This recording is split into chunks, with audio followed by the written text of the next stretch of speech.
What's up, everybody? It's Matt back at it again with another video, and I must say happy Friday or happy whatever day that you came through and watched me just sit here and yap about something I felt like yapping about today. Shout out to you. So what am I yapping about today? It's going to be something I'm probably a little late on sharing my opinion on, but you know what? The internet moves so fast. I'm just happy to sit here and be talking about it. I'm talking about Pokemon Legends ZA. This is the Nintendo Switch 2 edition, of course, with all the text on it and blah, blah, blah. So, I'm a big Pokemon fan. Been a big Pokemon fan since Yellow and Red. Not that that really means anything. But I've played through all the games, all the good stuff. Yeah. So this is the first Switch 2 Pokemon game. I know it's not necessarily an exclusive to Switch 2 because it's also on the Switch. So it'll be interesting to see what the first actually for Switch 2 Pokemon game looks like. To me, if you ask me, Scarlet and Violet, that's a Switch 2 game because of how drastically different it is from playing it on the Switch to the Switch 2. That game changed completely in my mind playing it on the Switch 2. But anyways, I've heard the Switch version of this runs pretty well compared to Scarlet and Violet, and I think a lot of that comes to the choice of being in a centralized location, and that's one contention point that people have about this game because this game has a lot of contention points with a lot of people. It's been very highly debated, for the lack of a better term. So centralized location, they keep it all in one area where they kind of had to figure out what they were going to do with that. It was an interesting kind of constraint that they put on themselves. Do I think they executed it well? I think they executed it all right. Some people probably disagree with that. Legends Arceus, the Legends game prior to this, is my favorite Switch Pokemon game. One of my favorite Switch games, period. And one of my favorite Pokemon games that I've played, honestly.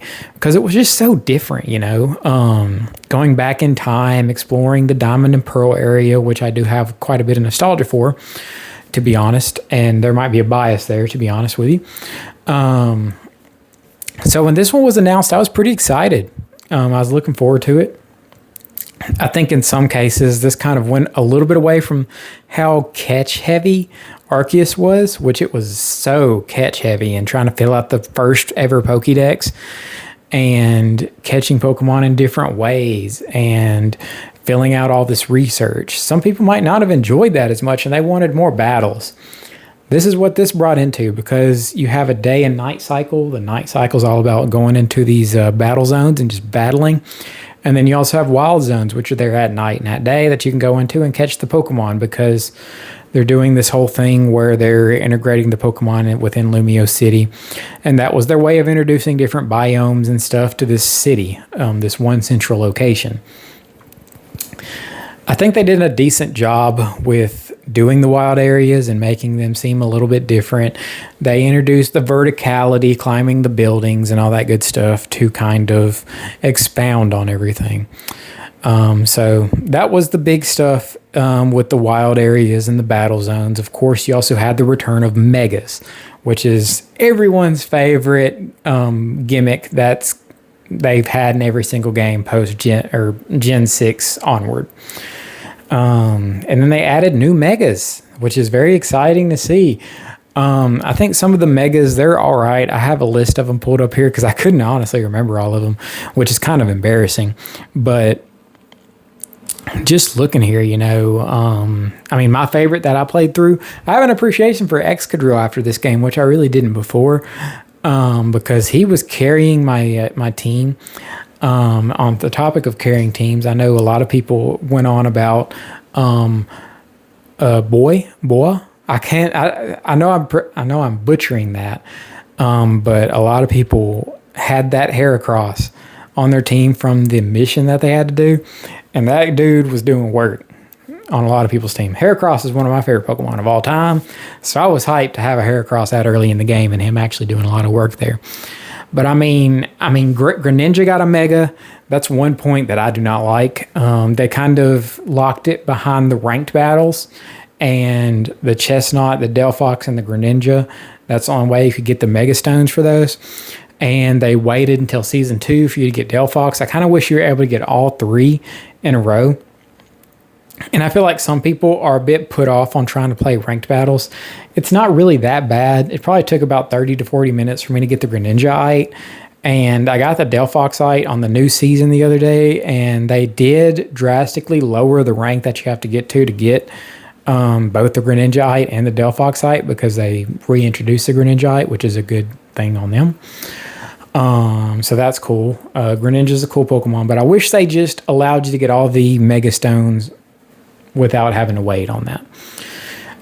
From a story perspective, XY needed more to it, honestly, because if I go back and think about XY, and I might be a little hater bias, quote unquote, I enjoyed the game, X and Y, but it's probably the Pokemon game that I've played the least. It did introduce Mega Evolution, which is hype, but I just haven't gone back to it that much. I've gone back to Alpha Sapphire a lot more than I did X and Y, and it's kind of based in the same engine, quote unquote.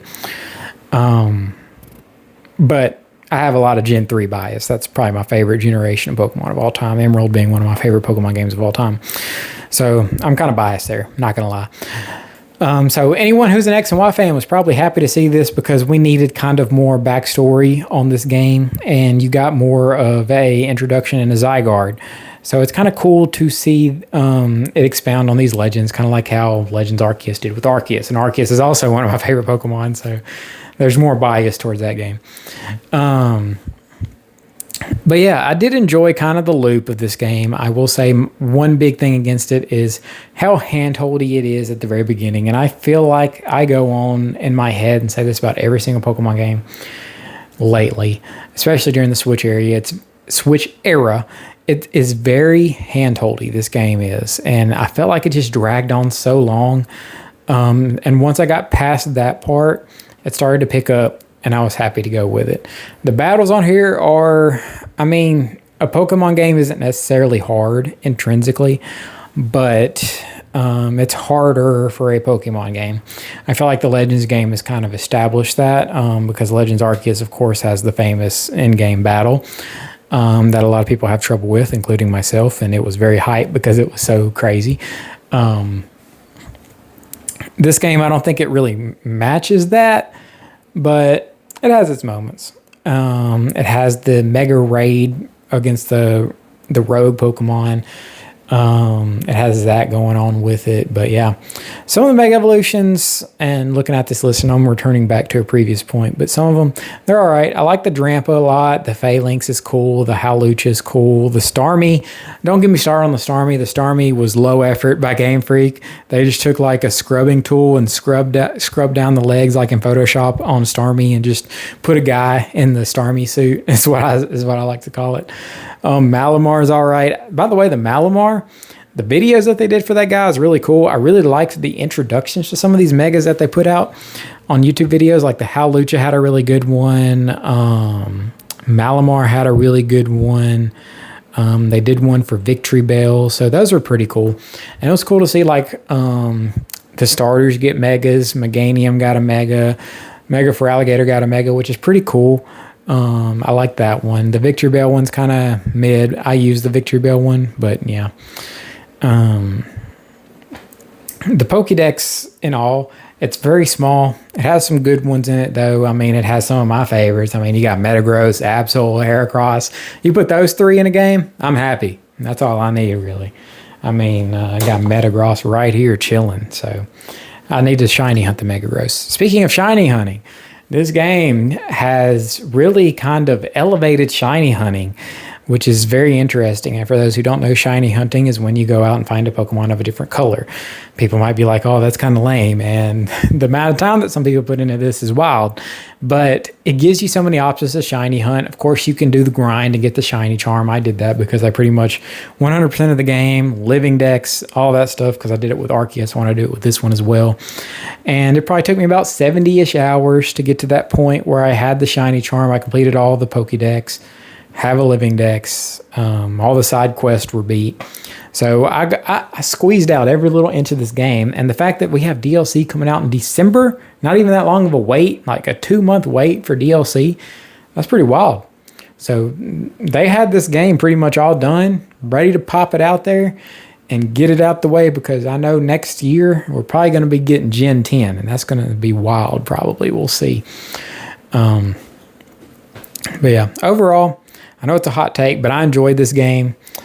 You could say they lack voice acting. I mean, Pokemon games never really have voice acting, so I understand there are some moments where it'd be nice to have some voice acting. Whenever Pokemon Masters drops their trailers, I don't ever play that mobile game anymore, but it's always cool to kind of hear the character speak.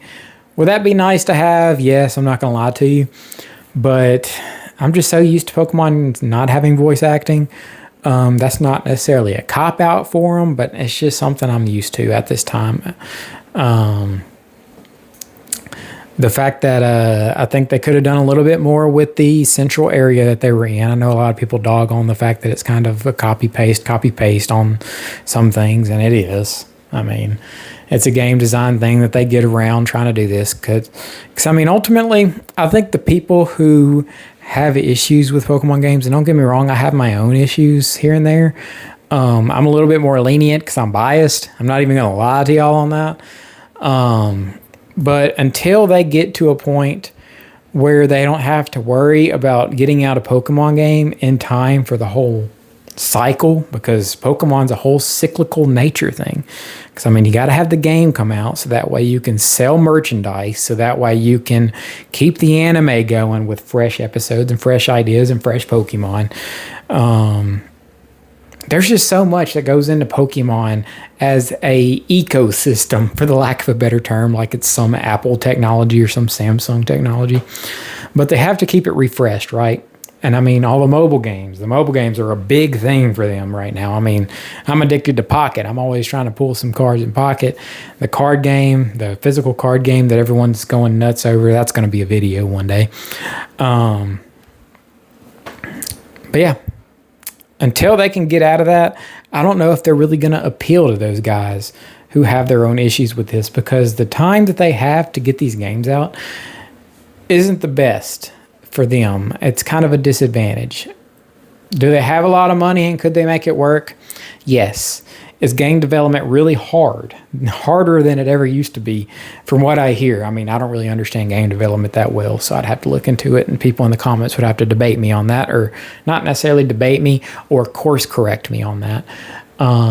Is it difficult for game development times to coincide with Pokemon right now? Maybe.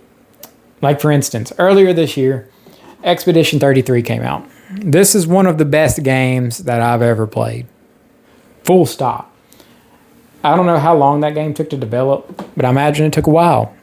Team was very small, though, to be fair. Nowhere near the size of a Game Freak.